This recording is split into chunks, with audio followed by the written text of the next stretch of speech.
नमस्कार। आज हम जेम्स क्लियर की एक जबरदस्त हिट किताब एटॉमिक हैबिट्स पर थोड़ी गहराई से बात करेंगे। हमारे पास इसकी एक डिटेल्ड समीक्षा है और सच कहूं तो ये किताब आजकल हर जगह दिखती है। मतलब 1.5 करोड़ से ज्यादा कॉपीज बिक चुकी हैं।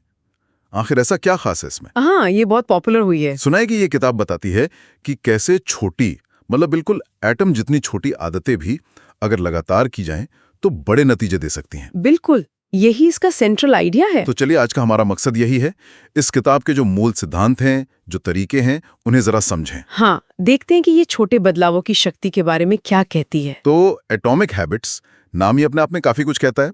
छोटी पर शक्तिशाली आदतें। हाँ, किताब का मेन तर्क यही है कि देखो, बड़ी सफलता रातों रात नहीं मिलती, वो रोज के छोटे छोटे सुधारों का नतीजा होती है। सही कहा। जैसा क्लेयर लिखते भी हैं, सफलता आपकी रोज की आदतों का प्रोडक्ट है, ना कि जिंदगी में एक बार होने वाले बड़े बदलावों का। सुनने में तो ये काफी सीधा लगता है। बिल्कुल, और इसकी खूबी इसी सीधी सी बात को ना अमल में लाने लायक बनाने में है। इसका जो पूरा ढांचा है वो व्यवहार बदलने के 4 नियमों पर आधारित है।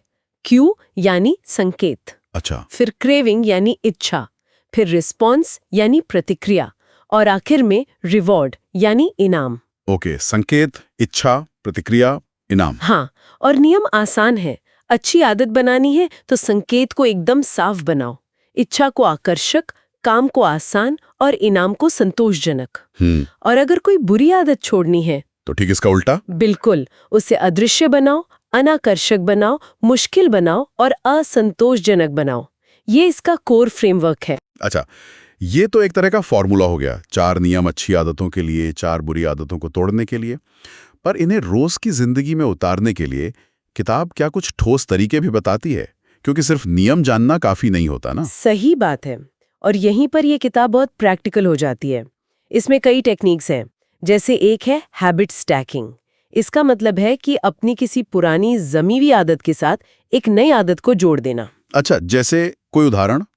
जैसे मान लीजिए आप रोज सुबह कॉफी बनाते हैं, तो आप तय कर सकते हैं कॉफी बनाने के ठीक बाद मैं 1 मिनट मेडिटेशन करूंगा, या दांत ब्रश करने के बाद मैं 1 गिलास पानी पीऊंगा। मतलब पुरानी आदत नई आदत का ट्रिगर बन जाती है। एग्जैक्टली। और एक और है 2 मिनट का नियम। 2 मिनट का नियम, वो क्या है? वो ये कहता है कि कोई भी नई आदत शुरू करनी हो तो उसे बस 2 मिनट या उससे भी कम से शुरू करो। जैसे रोज किताब पढ़नी है की जगह शुरू करो रोज रात को सोने से पहले 1 पन्ना पढ़ूंगा, या रोज सुबह उठकर योगा करूंगा की जगह योगा मैट बिछाऊंगा। अच्छा, मतलब शुरुआत का जो भारीपन होता है उसे कम कर देता है ये। हाँ, वो शुरू करने की जो हिचक होती है ना, वो हट जाती है।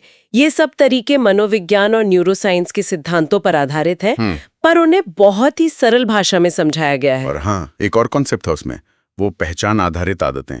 वो मुझे बहुत दिलचस्प लगा। हाँ, वो बहुत ही पावरफुल आइडिया है। मतलब सिर्फ इस पर फोकस मत करो कि क्या करना है, बल्कि इस पर कि कौन बनना है। बिल्कुल, क्लियर यही कहते हैं कि लक्ष्य सिर्फ एक किताब पढ़ना नहीं है, लक्ष्य एक पाठक बनना है। जब आप अपनी पहचान को अपनी आदत से जोड़ लेते हैं, जैसे आप सोचने लगते हैं मैं एक सेहतमंद इंसान हूँ, या मैं एक ऐसा व्यक्ति हूँ जो रोज लिखता है, तो जो प्रेरणा है वो बाहर से नहीं आपके अंदर से आती है। सही बात है। ये सोच का बदलाव आदत को सिर्फ एक काम नहीं रहने देता, वो आपके वजूद का, आपकी आइडेंटिटी का हिस्सा बन जाती है, और इसीलिए वो ज्यादा टिकाऊ भी होती है। ये बाकी सोचने का एक अलग नजरिया है, बहुत गहरा। लेकिन क्या सब कुछ इतना ही आसान और अच्छा है? मतलब इस किताब की कोई आलोचना, कोई कमियां भी बताई गई हैं? हाँ, कुछ आलोचनाएं तो हुई हैं। जैसे कुछ पढ़ने वालों को लगता है कि जो मुख्य विचार हैं वो किताब में थोड़े दोहराए गए हैं। अच्छा, रिपीटेटिव लगा कुछ लोगों को। हाँ, और अगर किसी ने पहले से बिहेवियरल साइकोलॉजी या आदतें बनाने पर पढ़ा हुआ है तो हो सकता है उन्हें बहुत कुछ एकदम नया न लगे। इसके अलावा कुछ उदाहरण जो दिए गए हैं वो व्यक्तिगत किस्सों पर, मतलब एनेक्डोट्स पर ज्यादा आधारित है। जरूरी नहीं कि हर दावा बहुत कठोर वैज्ञानिक शोध पर ही टिका हो। ओके, तो कुछ दोहराव है, शायद पहले से पढ़े लोगों के लिए नया कम हो, और कुछ दावे किस्सों पर आधारित हैं। लेकिन फिर भी अगर ये बातें मान भी लें तो इस किताब में ऐसा क्या था कि ये इतनी ज्यादा बिकी?